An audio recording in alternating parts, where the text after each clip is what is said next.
Downs Gaming and Hotel, we work extremely hard to make your experience here convenient, safe, and fun. I love Batavia Downs Gaming.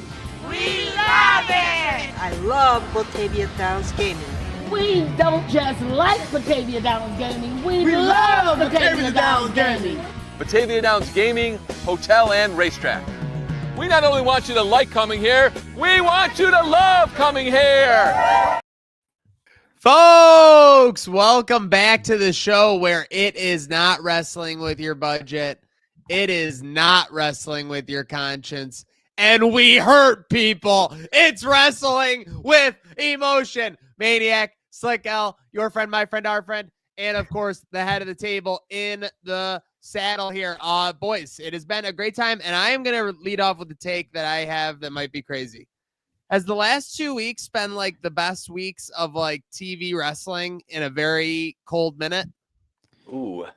I mean, the wrestling from AEW has been looking like where the best wrestle between the 8-man tag to kick off last week's show, obviously, and then you had the finishing. You had everything in between MJF and the Hurt Business. And WWE's been putting on some bangers. We didn't think we'd be getting Jey Uso, Seth Rollins. Now, was that their A+ PLE stadium match? I would say probably not. Like, like that probably is like maybe 80% of the way there. But it was a nice match to see on free TV. We had Dwayne in the chat calling the tag team on SmackDown a week and a half ago the match of the year. I mean, I think that's up for debate, but there's been a lot of good TV talk. That's why I bring up that interesting point. I don't know if it's a hot take or not.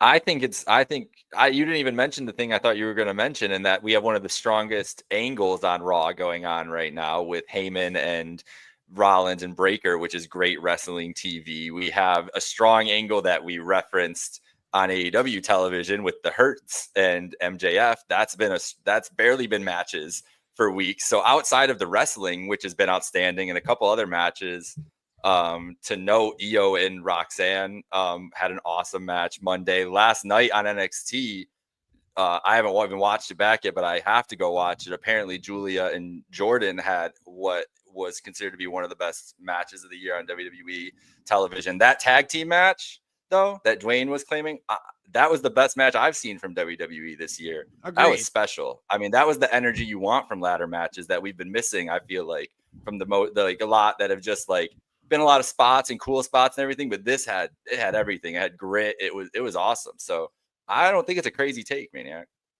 I don't think it's a crazy take either, and that one was so good because it gets people talking about those undercard guys, like those tag teams. I mean, not undercard, but they haven't had the prominent spots to display them on every show, and that one was full showcase of all three of those tag teams and what they can do in a ring.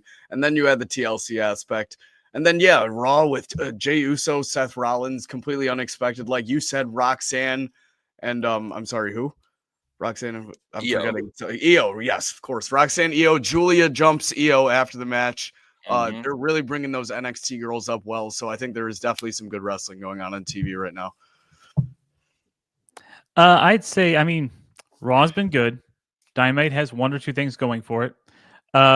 SmackDown, beyond the TLC match, I think they're going to need to get that 2-hour reduction sooner rather than later, because they're stretching. Raw can handle seemingly Raw is essentially 2.5 hours on Netflix. They can extend it or shorten it however they please. Right now on SmackDown, they're obliged to 3 hours until that goes away in May, June, or something like that. So it's a little. I don't think there's enough interesting content necessarily to fill out SmackDown to make the whole show interesting front to back, but SmackDown has had its moments. I mean, when Cena graces us with his presence, and starts spewing his bullshit about how he's going to ruin wrestling, then it's a little more interesting than usual. So I think the one or two we're at just a little bit more interesting than usual with the state of TV wrestling the last 2 weeks. I'd say so. Yeah. Okay. All right. I think AEW needs to get to they need to get past the Samoa Joe John Moxley match, because really they need to start building all in, and they have to get past that, and they have to get past Double or Nothing and whatever they got planned as far as Anarchy in the Arena, Blood and Guts, whichever order they do those, whichever one happens at Double or Nothing. I mean, that's fair. So Tony Storm and Mercedes doesn't move the needle for you? Of course, it doesn't for him. Well, it moves the needle as a match. I mean, they're have a two. bad feeling- They're two of the top 10 on the mic right now for women. on the mic, Mercedes. Yeah, I mean, when you guys say that, when you guys say that she isn't, it's just a vendetta of some sort. I don't get it.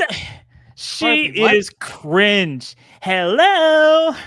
Part of the heel work, brother. You're getting worked. Jeez, man. So she's intentionally cringe in order to piss me off. Yes. Do you know how heels worked? that is what I am saying. That's my theory, at least. I'm running with it. It sounds like she's don't doing shoot yourself into a work, brother. Sounds like she's doing a damn good job of working you into a whole shoot. And then everyone, AEW fan or not, says that that Timeless Tony Storm should be the main event of every show of every single AEW. Tony Storm's great. Okay, so you got Tony Storm, you got the Hurt Business, and MJF, which is a good storyline. That's a top 3 wrestling storyline across all brands right now. Yeah, it certainly has people's and then attention. you have Kenny Omega back. You said there's 1 to 2 good things about AEW. I just threw out 3 right in your face. I will add Swerve Strickland Buck Hunter has been. Swerve Strickland. He hasn't wait. He hasn't been hunting Bucks in the last couple of weeks. Have they picked that up again? It's been good TV. I don't think they were on last week. I think he got. I think Parthy got a bag. I'm pretty sure on Collision. The Young Bucks attacked Swerve Strickland actually. Parthy got a TKO. No one watches Collision. People do watch Collision, brother.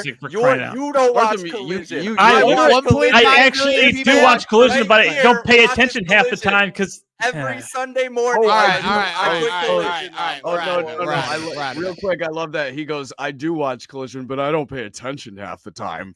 Because there's nothing to pay attention to. But go ahead. For someone that loves metrics, how are we going to keep track? So we got WWE going towards Backlash. So do you think the build to this has been decent? Parthy, people are all over with this Logan Paul Jey Uso situation. Where are you at on it? Pat McAfee and Gunther. People don't like that, Parthy. People don't like that. It's interesting that there's at least 1 or 2 major storylines going on that aren't concluding, or at least going to a crescendo at Backlash. They're not having Jey Uso defend his title against Logan Paul at Backlash. They're not having any kind of a tag team match involving Seth Rollins and Braun Breaker against Punk or maybe Sami Zayn. Obviously, Roman's on his annual vacation right now. They're probably holding a couple of those things back for the upcoming Saturday night's main event, but it's a pretty good card for Backlash. Cena and Orton is a callback to, matches of the past. One final time again, because the last time was supposed to be the final time, but I digress. Becky Lynch and Lyra have been killing it on the mic, and Lyra's no slouch in the ring, so I expect that to be great. Pat McAfee and Gunther obviously is trying to, build up Gunther as a killer and trying to get his, heat back after, losing to Jey Uso at WrestleMania. And somebody that they're building him up to down the road, whatever that match happens, is going to be something to see. Jacob Fatu, anytime Jacob Fatu is involved in a match, whether it's singles match, 3-way, 4-way, that's always a spectacle to see. LA Knight's popular, of course. Damian Priest is good. Drew McIntyre is good. And Dominic Mysterio versus Penta. Penta and Dom will kill it. I wouldn't even call that a weak match, but that's the weakest as far as I see of the 5 matches on the card, as far as match intrigue and storyline. But there is the ongoing tension between him and Finn. I don't expect that to come to a head at Backlash, but that is an ongoing thing to look at. Am I crazy? I thought Jey Uso Logan Paul was confirmed for this card. No, that was a shock to me too. Okay. You know what this card looks like to me? Like only about an hour of match time and like 3 hours of packaged promo video. Oh, that would be the really issue bad. with this. Is I like this card, honestly. Like, especially if Gunther just like destroys Pat McAfee and writes him off wrestling television for a while or something. Like, that's the only way that match makes sense to me happening. But I like everything you said, Parthy. I like the way this card's laid out. But the issue is what Slick just said, is that it's going to take 3.5 hours for us to watch 3 matches that last like 11 minutes each. So and You then, mean like, you'll the actually two have matches that time to are 20 absorb the minutes. matches after they've happened and Part sort them, of take in the matches about You're the not. You're not going Instead to of just spend going 2 hours 10, 11 miles an commercials. hour, one match I into another agree. to another. I don't need agree. half an hour to AEW does absorb too a much. match, brother. No. Yeah, I agree. AEW does too much, but we're not accepting slop from Wow. WWE either, bro. There's a happy medium in there. There's a happy. Dude, you need 20 minutes of a new package to absorb a match that just happened. Like, just watch it again. Jeez. We're gonna Yeah, get so many Poker Face season 2 promos coming in on Saturday. I love Poker Face. Good Can't job. wait. Paperwork. That's cap. Totally cap. That means lie. I had to I at don't one love point. Poker Face. I know. I was saying that it was a good show. I was going after it. I had to pick a spot, and I went with it. With that said, we will continue on. So you guys think I think it's been decent. I will give it overall. The matches and TV have been good. So I don't know if the card's great. McAfee should absolutely end this match like Looney Tune, like flattened in the ring. Like Gunther needs to kill him. I have no problem with McAfee getting every moment he wants during this match, but at the end, Gunther's just got to give him like 2 power.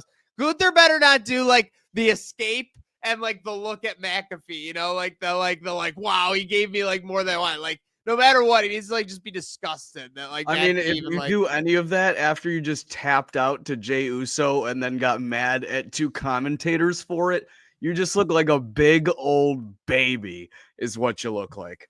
That's fair. That I was still too quick, right? I also think if you do kill Pat, you gotta like have him go on his show. Total Tony Khan at the draft, neck brace and all. Yeah, I guess. I'm hoping he takes a vacation, bro. I'm hoping this is like a planned vacation. Football season. Oh, dude, they write him off even like his own show. Can you imagine? He just goes to an island. Pat McAfee's show has been postponed for the next 2 weeks. Full kayfabe, bro. Just come on, Pat. Do it. Yeah. Do it for the, I doubt that they would postpone it entirely. Maybe has he ever had a guest host for his own show? Ian Rappaport has guest hosted. Yeah. Okay. But like that I can totally see that being what happens for sure. What better does Ian Rappaport have to do for the next 2 weeks? Absolutely. Or just insert, insert ESPN celebrity. To be honest, yeah, it is the NFL schedule release, so it's even perfect to give him like a bigger platform to be on for sure. Maybe that's the genius behind it for sure. There could be a lot of wheels moving there. How long would you guys keep Pat McAfee off of television after this particular match? Are you asking me personally, or if I was WWE?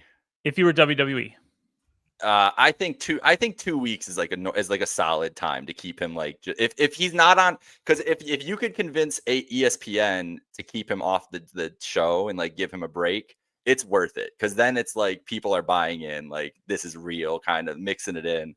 If it's like Pat shows up on Monday and is just like, oh guys, look at this, I got beat. If he shows up on Monday, like you said, Slick, he's got to have some kind of bandages on. Maybe not a tombstone, because that's not Gunther's thing. But yeah, I feel like also if you have him out 2 weeks, like this dude has got to be getting stretchered onto an ambulance out of the arena.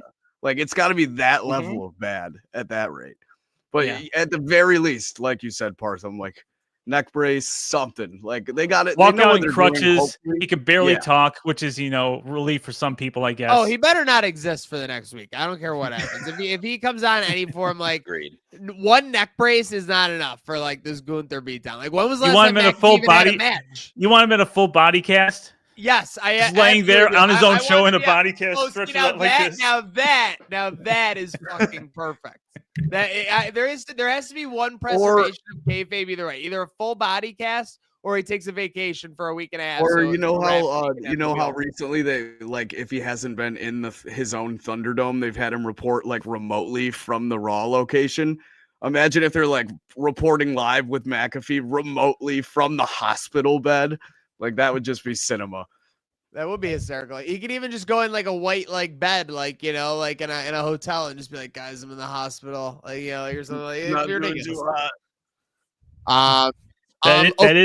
That is. They call this cinema. It's cinema. Absolutely. That is cinema for sure. With that said, listen, I'm not trying to get into the negative. This is a big storyline. A lot of people were talking about this the last day or two. It would be silly not to mention it all, but I don't really want to harp on it. Like, this was the signing that happened a week ago or whatever, right? Like when they did the huge announcement with all the wrestlers out there standing out there awkwardly. That was a few weeks ago. That was Yes. WrestleMania or Night a 1. couple weeks ago. Yeah, My sure. time's been distorted from the WrestleMania weekend for sure. But now, why did it just get realized that Alberto Del Rio was part of this, or what happened? I mean, they had to know he was going to be part of it, but Wrestling fans. Basically, it was like the acquisition. I don't really know how no one put 1 and 2 together, considering he is their champion. But then I guess there's like 8 superstars, if you want to call them that now, from AAA that have been signed right away, immediately by WWE as well, right along with the acquisition, to my understanding. Jake, if you want to chime in. I think a lot of the discourse honestly started because people don't know what AAA is and didn't realize that he was their champion. I think it's a lot of people that just watched, their lens is so WWE focused. Yeah. That they saw the report and then saw his name, and that's why the discourse started, because they're like, we only know this guy because he was in WWE, kind of deal. You know what I mean? I think that's kind of why I was it at the came back point up. where I barely knew that he was their champion. Like, I was aware of it, Yeah. but it was kind of like a thought in the very back of my head that wasn't at the forefront. There's nobody in the wrestling sphere in America who would be blamed if they hadn't thought about my Alberto Del Rio. Yo, who's That's making these terrifying. graphics, dude? Alfred crazy. Kunua. Bro, Alfred, you gotta Oh, yeah. relax, man. That's almost as bad as the Wild. That's Samoan crazy, mind bro. control thumbnail. Alfred I will troll found. people. This is coming from Lucha Blog. I posted this on our chat just for everybody out there. So he's commenting on the acquisition of AAA. So from at Lucha Blog on X, Twitter, or whatever. To my knowledge, WWE did not give Alberto a contract. AAA signed Alberto to a contract when they decided to build the promotion around him for the last year, and WWE will assume that contract when they take over the company. I don't think decisions have been made past that. He goes on to say, Ernesto knows a lot I don't know, but there are people on that list I was previously specifically told did not have a contract, and there are people who I'm fairly certain are signed who are not on that list. It's also a deal that's 3 weeks old and a lot still being figured out. I believe somebody else commented the finalization of this acquisition, it's just been announced. It hasn't been finalized. It's going to come in Q3 of this year. Then there's also people reporting that there's wrestlers from AAA that have already been directly signed to contracts with the WWE. So this was wrong. Yeah. So, and I think a part of this. Well, that was after the other ones. So what do we believe and what do we don't? 2 days ago. This was 2 days ago. Part of this thing, I think, with all of this is that they are clearly building the plane as they're flying it right now with this acquisition and how it's all going to turn up and what it's actually going to be. Here's my devil's advocate. I gotta say this right now, because just look at this picture. WWE is very methodical with their messaging, with their presentation. I agree with how you say it, building the plane as they go. I've looked up just some of the stories, the accusations, etc., of the trial, etc. I think if Alberto Del Rio was a squeaky clean individual with a good reputation, he would have been at this presentation for sure. He has a huge history with WWE. So that they put Vikingo there and had him involved in a match, but not Alberto. So I think when you look at it, it's kind of just like a PR thing where they were probably hoping that they could just kind of quietly walk through the hallway with Alberto Del Rio kind of coming back into WWE, and now it kind of blew up in their face. I think that's really what happened. Probably. I think they knew what was going to probably happen, but they just are not acknowledging it for the time being. The point I was going to get to was that this whole thing, that as they're building it, this opportunity, exactly this thing that you brought up, was we have a deal, we need to make a big announcement, let's do something. And because Del Rio, because of his past, he's not good PR. This was a move. Yeah, this is 100% good PR. This is your flags. Yeah. So you wouldn't put him out there for that. Do we have a voice of reason here? Just the voice. Just the voice. Come in over the loudspeakers.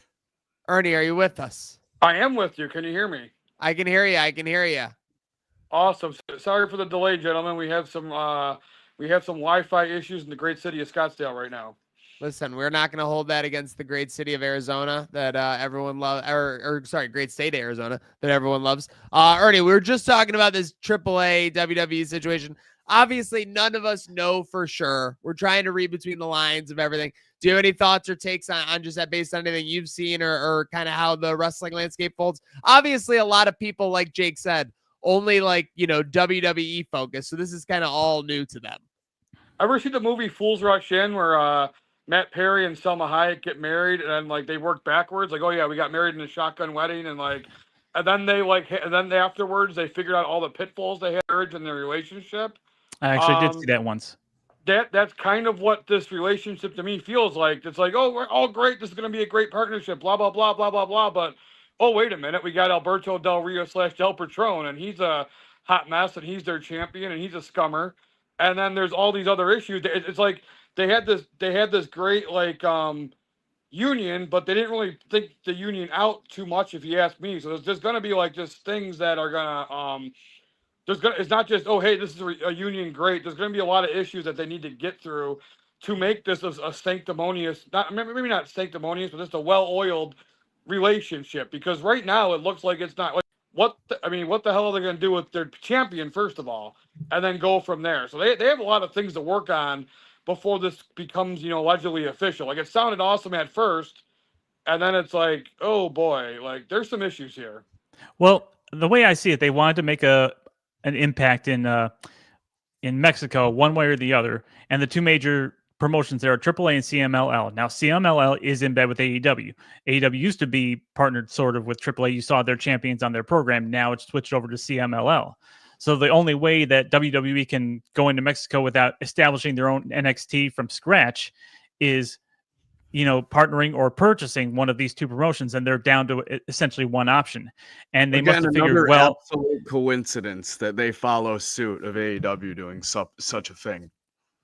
Well, they've already partnered with TNA. It's not unprecedented now that they have either a partnership or a purchase of another major promotion. Now, could they have waited until they moved on? AAA moved on from Alberto as their champion. I think they wanted to get this going right now so they can be in control, so they can, turn the switches when they want to. I sort of liken it to, it's not the same situation because, there's nothing bad about Jonathan Gresham's patch, but when Tony Khan purchased AEW, it was in, I believe, early March 2022.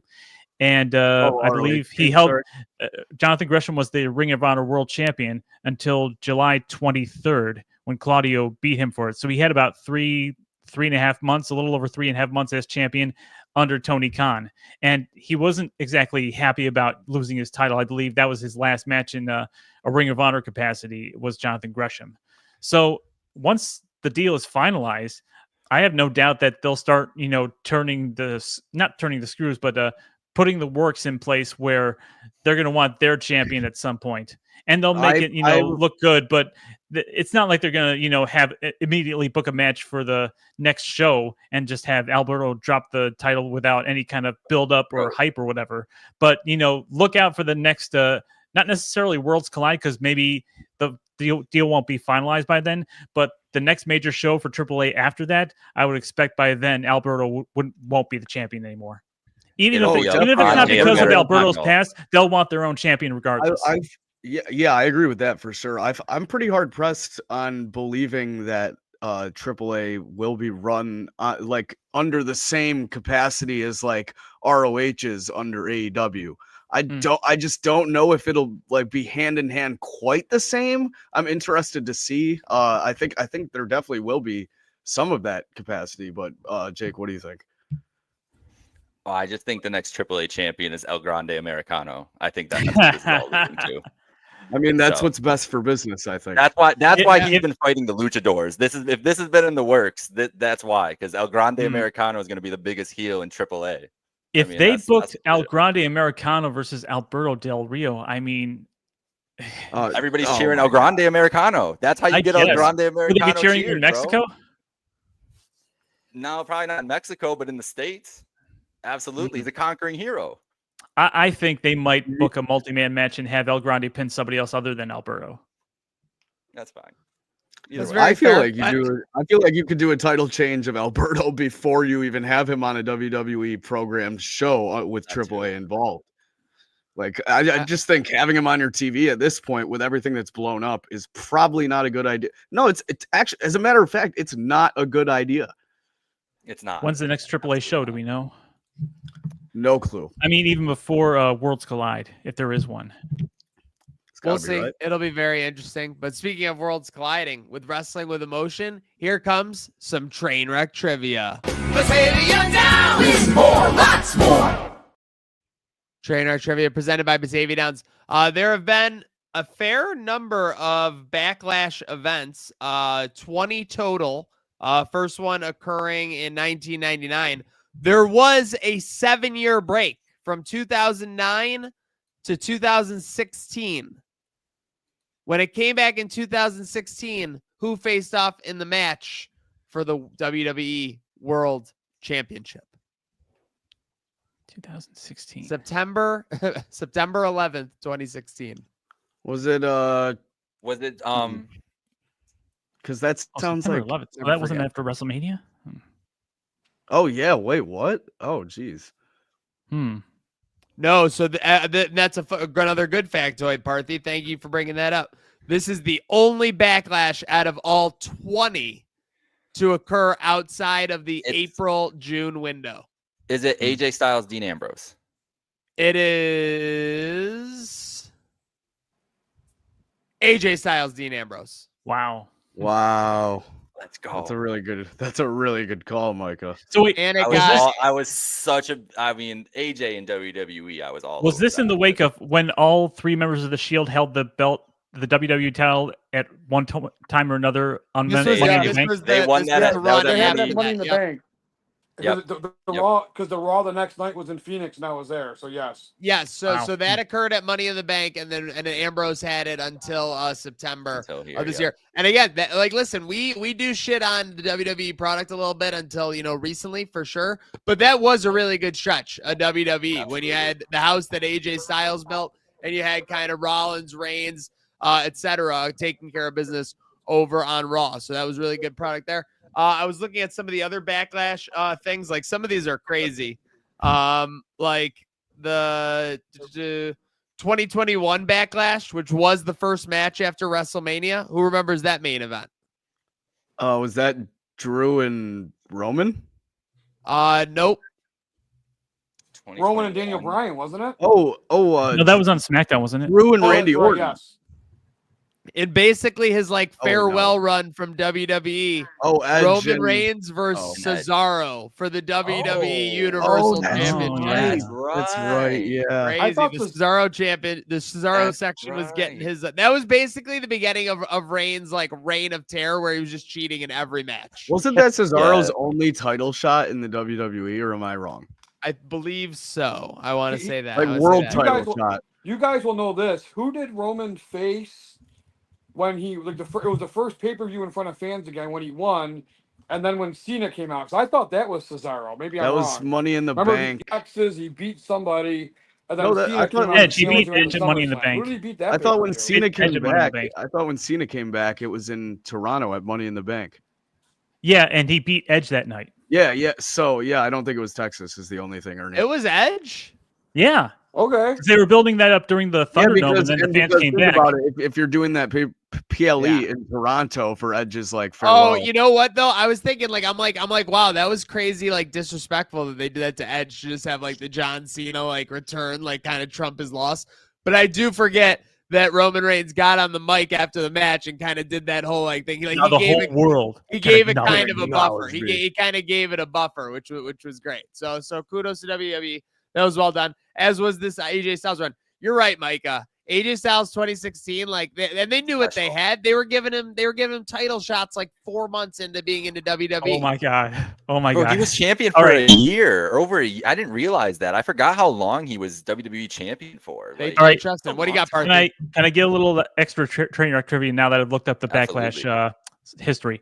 So there are 2 Backlashes, and they were back to back, that were SmackDown branded Backlashes. There were 3 Raw previous ones in 2004 to 2006. So from 2016 to 2017, Backlash was a SmackDown branded one. Dean Ambrose versus AJ Styles main event, the first one. The second one was in May 2017. What championship match main evented Backlash 2017? Is that Randy Orton versus Jinder Mahal? Yep. Yes. Oh, that's right. In Rosemont, Illinois. Now Wow. that's what we call What a- good booking. No. That's what we call bad creative. It was a stupid idea from bad creative, and all that's gone. All right, I will let's get into it. say, I'll never forget the modern day Maharaja winning the WWE title. I'll just say they made a moment. And then winning every single match the exact same way. They made a moment, and to be fair, his like championship introduction, the Maharaja like ceremony, was probably the best out of any WWE superstars of all time. Sick. It was wait a minute. What absolutely- about the great Khali? Remember when he had his Punjabi celebration? That was hilarious. That's true. That was. Oh yeah, When he was they're cut from the same cloth. I just thought it was a pretty modernized much- version. Now that I think about it, it was pretty much the same thing. That's what I'm saying. It was a modernized version of that for sure.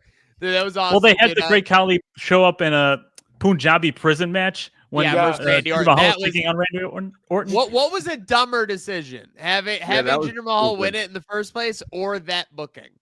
That whole match was such a That match yeah. was a train wreck. Well, It was no, literally a how train about how about them completely killing Nakamura's momentum when like all of New York City was singing his theme song through the streets, and they're like, no, we need Jinder Mahal to win. Yeah, no, that should have been a quick transition from Jinder, but WWE was like, no, we need to have integrity in our reigns for sure. But speaking of which, AEW looking to continue to gain integrity. They are definitely on a good run, regardless of whether you think people are watching or not. Speaking of Claudio, we got Claudio facing off against Samoa Joe. So we got a little Ops versus Death Riders action there. Then we got a 4-way See, I never understand these. How is Tony Storm at an AEW World Championship? Like she wins, there's just no contender. Yeah, she's I like, throw me in never there. understand this. Honestly, shit. that's how they should book it too. If like we're being honest, He's got a chance. I'm not gonna lie, I like it, but it's just like what the fuck. But yeah, Listen, okay, so we got people do want Okada to see versus Tony Kevin Storm. Knight. If she's not on commentary, she has to be in a match. They can't put her on commentary for her challengers, every single time. So they have to do her in a match, but they can't have somebody else challenging before somebody wins, the All-In tournament, the Owen Hart tournament to challenge her at All-In. So they have to, I guess, put her on eliminatory matches. And this is kind of with 3 other contenders. I mean, so if obviously it's fatal 4-way rules, if like Thunder Rosa pins Penelope Ford, then she gets a title shot. Yeah, I believe that's the case. But so now I'm thinking of it from storyline perspective. If there's anything that could spin out of it, it does have to do with Thunder Rosa. So maybe that's how they get to like a Thunder Tony match at Double or Nothing. It's like a heel turn on Tony because they were a tag team the last time we saw them together. We did see them tag together. So maybe it's just like a quick little thing like that just to get us a Double or Nothing match. I don't know. You know what? I could see Not that. inspired, I could but- see that as a way to book a Tony Storm title defense at Double or Nothing while she's waiting for her challenger to be decided in the final match, which is also going to be a Double or Nothing. Mm-hmm. Am I crazy or didn't Tony don their tag team name Thunder Tits? She did. She did indeed. Classic. There you go.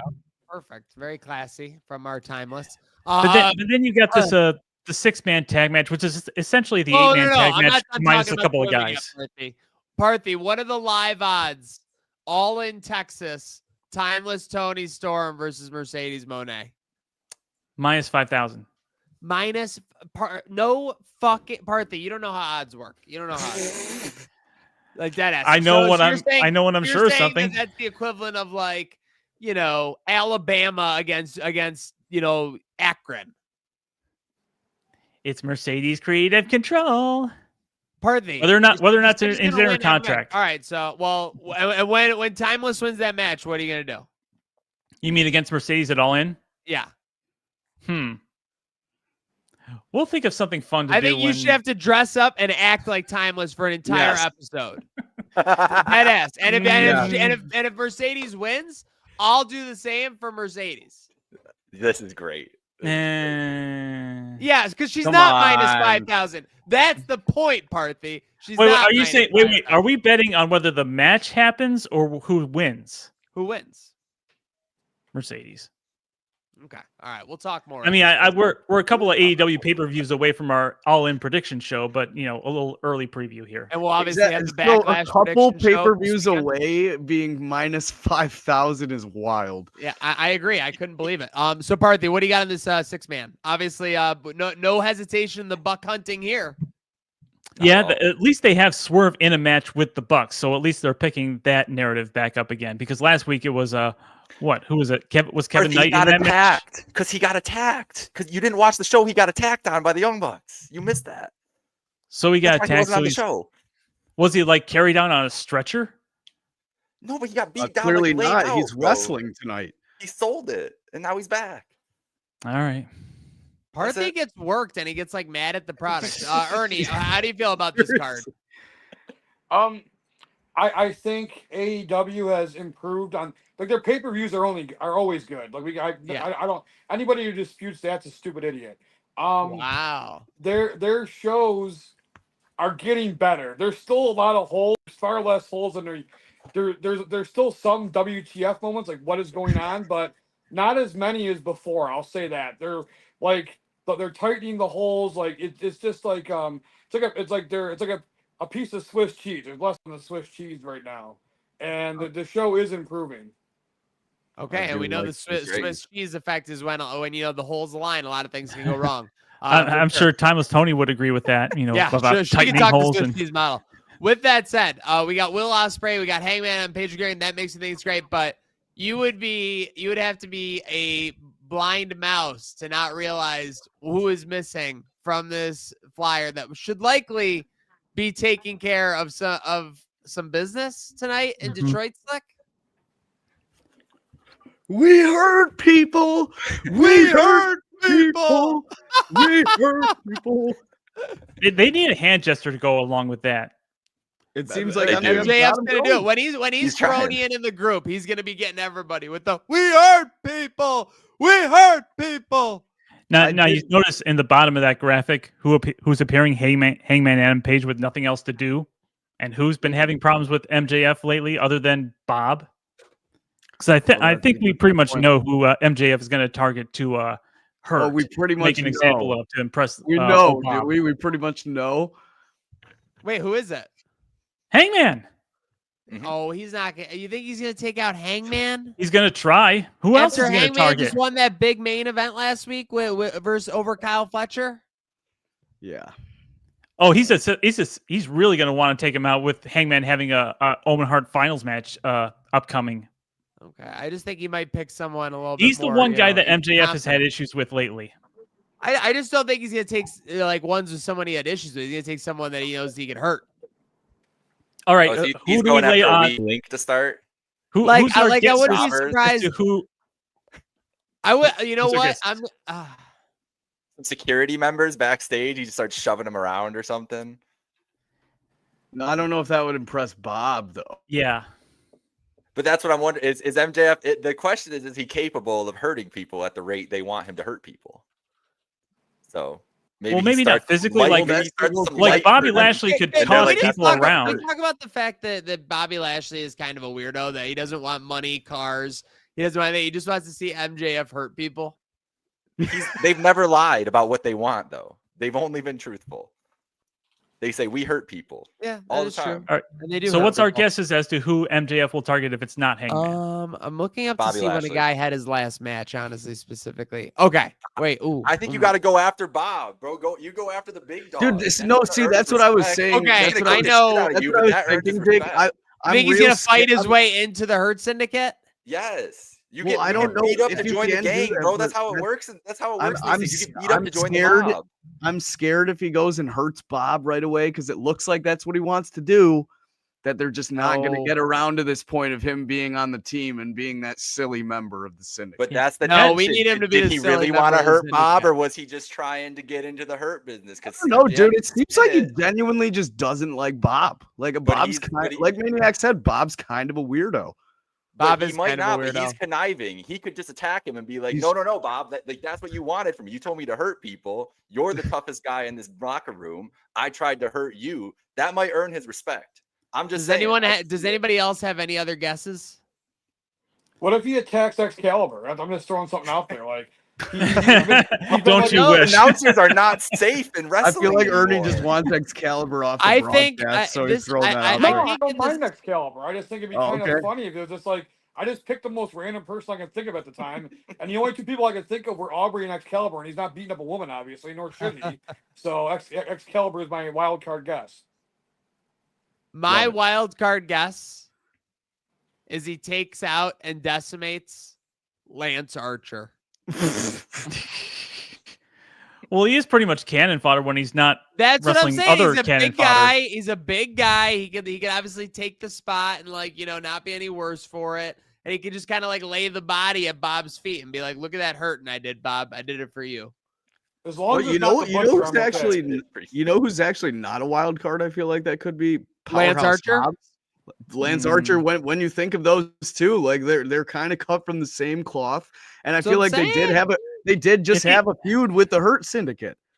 If he tries to take out Powerhouse Hobbs, he's going to draw the ire of the Ops, which is going to draw him into that. And I don't think they're ready for him those two storylines to intersect. You know what? Here's a wild card. Here's a dark horse other than Hangman Adam Page, which I think is the obvious choice. Someone new, someone who's visible, someone who recently came in.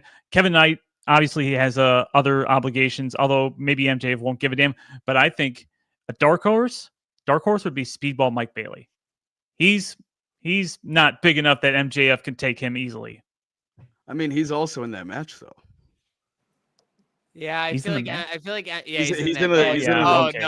Not the graphic on the screen. No. No. He's got a match too. You know what? He takes him out. It becomes a 3-on-2. The Ulafala is officially suspended for 1 week. Let's go. You know what? He takes him out and turns it into a 3-on-2 match.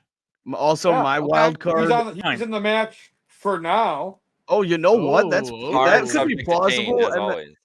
Imagine they do that, and then Hangman takes that spot. That's actually very plausible. Okay, all right. Wow, and he finds himself teaming with Swerve. It's about to be. Yeah, It's about to be 3-on-2, and after what the Bucks did to him and Swerve in that match, that's feasible. I could see that. I could see, and then Hangman gets tagged in that match, and then all of a sudden he's going against the Bucks, and they're kind of feeling each other. Like, do we really want to wrestle each other? And the Bucks are trying to ingratiate themselves to Hangman. Yeah, that would work for me. It would work. My wild card that I'm going to throw out is what's the Andretti guy's name? Action Andretti. Action Andretti? Yeah. The guy who beat Jericho? He's just always hanging out backstage. I could just see him getting a spot for no reason, and MJF comes out of nowhere and pummels him. So that's my wild card. Very fair, very fair. All right, we have 45 minutes till Dynamite. Any final thoughts before we sign off for the night? I just want everyone to know that watches this show that we hurt people.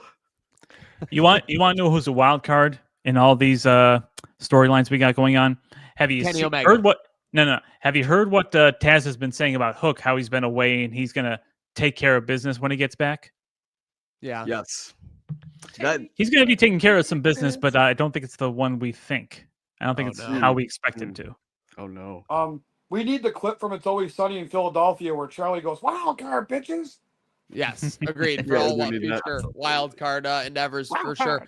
Huge shout out to the Voice of Reason for hopping in, as well as Slick L, your friend, my friend, and the head of the table. Shout out to our business and taking care of business, Batavia Downs, the place where you can win more, lots more. The Kentucky Derby's in our rear view, but obviously we got the Preakness wide open now with Sovereignty out and everything else going on. Make sure you go there to win more, lots more, because this is the show where it's not wrestling with your budget. It's not wrestling with your conscience. It is wrestling with emotion. And we